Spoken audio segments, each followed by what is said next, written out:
লাকাদ খালাকনাল ইনসানা ফি কাবাদ। এই আয়াতের তাফসীরের মধ্যে ইমাম রাজি রাহমাতুল্লাহ আলাইহি বলেন, দুনিয়া লাজ্জাত, স্বাদ আস্বাদনের জায়গা নয়। বলেন কি বলছে? বলেন, বলো বাবা। দুনিয়া স্বাদ উপভোগ করার জায়গা নয়। বলেন আবার বলেন। তিনি বলেন যে দুনিয়া স্বাদ উপভোগের জায়গা নয়, দুনিয়া শুধুই দফে দরর থেকে বাঁচার জায়গা। সুবহানাল্লাহ বলেন। আর জান্নাত হইল জলবে মানফাতের জায়গা। তিনি বলেন দুনিয়াতে ভাত খাবো কেন? ক্ষুধা থেকে বাঁচার জন্য। সুবহানাল্লাহ বলেন। যত মজাই হোক, ক্ষুধা শেষ আর খাওয়া যাচ্ছে না। সুবহানাল্লাহ বলেন। কি বুঝা গেল? দুনিয়া খাবারের মজা বুঝার জন্য নয়, দুনিয়া শুধুই ক্ষুধা থেকে বাঁচার জন্য। সুবহানাল্লাহ। এরপরে বলে দুনিয়া কাপড় পরবো কেন? জিনতের জন্য নয়, শুধুই শীত আর গ্রীষ্মের থেকে বাঁচার জন্য। সুবহানাল্লাহ। দুনিয়াতে বিবি কেন? শুধুই হারারতে গালাজত থেকে বাঁচার জন্য। সুবহানাল্লাহ। এই জন্যই তো সত্যের জন্য অসম্ভব। এত মজা, সত্যটা সম্ভব না অসম্ভব? সুবহানাল্লাহ বলে। কি বগুড়ার দই এত মজা, তো তুমি 3 কিলো খাও পারলে? বুঝেন না? রসমালাই এত মজা, তো পারলে 2 কিলো খাও, সাপ মরে যাবা।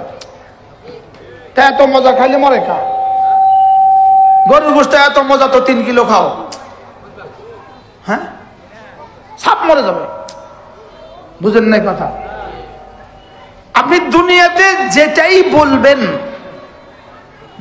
বলবেন, কোনটাই দুনিয়াতে শুধুই স্বাদের জন্য নয়। সুবহানাল্লাহ। একটু স্বাদ না দিলে খেতাম না, এজন্য স্বাদ দিয়েছে। দুনিয়া রব বানিয়েছেন শুধুই ক্ষতি থেকে বাঁচার জন্য, আর মজা উপভোগ করার জন্য বানিয়েছেন জান্নাত। মজা উপভোগ করার জন্য কি? দুনিয়াতে খায় কেন? ক্ষতি থেকে বাঁচার জন্য। জান্নাতে খাবে কেন? মজার জন্য। সুবহানাল্লাহ বলেন। দুনিয়াতে বিবি কেন? ক্ষতি থেকে বাঁচার জন্য। জান্নাতে বিবি কেন? মজার জন্য। সুবহানাল্লাহ বলেন। আজীব না? দুনিয়াতে শুধু ওই সময়টাই মজা, ওই বস্তুটাই মজা। দুনিয়াতে ওই বস্তুটাই মজা যেই বস্তু দিয়ে জান্নাতের মজা আহরিত হয়। সুবহানাল্লাহ বলেন। যেই মজা দিয়ে জান্নাতে মজা মিলবে, এটা হলো দুনিয়াতে মজার বিষয়। এজন্য দুনিয়াতে সবচেয়ে মজার বিষয় ঈমান। সুবহানাল্লাহ বলেন। দুনিয়াতে এরপরে সবচেয়ে মজার বিষয় কোরআন। দুনিয়াতে এরপরে মজার বিষয় নামাজ। দুনিয়াতে এরপরে মজার বিষয় জিকির। এজন্য ইমাম আহমদ ইবনে হাম্বলের বিখ্যাত কওল, বিখ্যাত উক্তি, মাদা আহলুদ দুনিয়া মিনাদ দুনিয়া, দুনিয়াওয়ালারা দুনিয়া থেকে চলে গেছে। ওয়ালাম ইয়াযুকু আতইয়াবা মিনাদ দুনিয়া, দুনিয়াতে সবচেয়ে মধুময় যে জিনিস ছিল তা তারা খেয়ে যেতে পারেনি। দুনিয়াতে সবচেয়ে মধুর জিনিস হলো আল্লাহ তাআলার মারিফাত। সুবহানাল্লাহ বলেন। বলেন দুনিয়াতে সবচেয়ে মজার বস্তু কি? আল্লাহ তাআলাকে চিনা, আল্লাহ তাআলাকে ভালোবাসা। এটা দুনিয়াতে সবচেয়ে মজার বস্তু। সুবহানাল্লাহ। সারা দুনিয়ার সমস্ত বেঈমানরা দুনিয়া থেকে চলে গেছে, লেকিন দুনিয়াতে সবচেয়ে মজারটা খেয়ে যেতে পারে নাই। সুবহানাল্লাহ বলেন। আর এক মুমিনে কামিল, সে যদি চাটাইতেও ঘুমায়, সে দুনিয়াতে সবচেয়ে মধুময় বস্তু নিয়ে ঘুমায়। হুজুর এটা যদি না হইতো আমরা কি কওমি মাসাদ পড়াইতে পারতাম? এই মজা যদি আমাদের রুচিতে না হইতো আমরা কি কওমি মাসাদ পড়াইতে পারতাম? একজনও কওমি মাসাদ পড়াইতে পারতাম না। এই মজা যদি রব আমাদের জিহ্বায় আর কলিজায় ঢেলে না দিতেন, আমরা একজনও মসজিদের ইমামতি করতে পারতাম না। আমরা মসজিদের ইমামতি করছি কেন?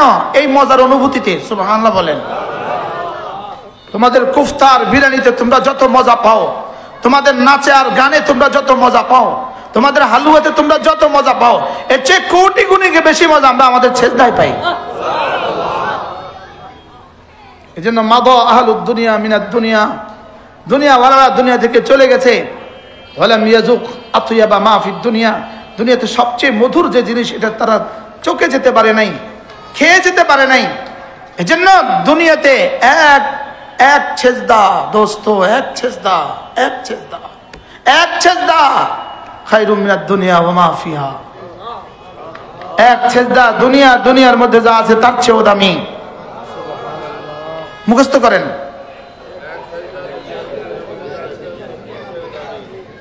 মুঝে कहने दो, मुझे कहने दो।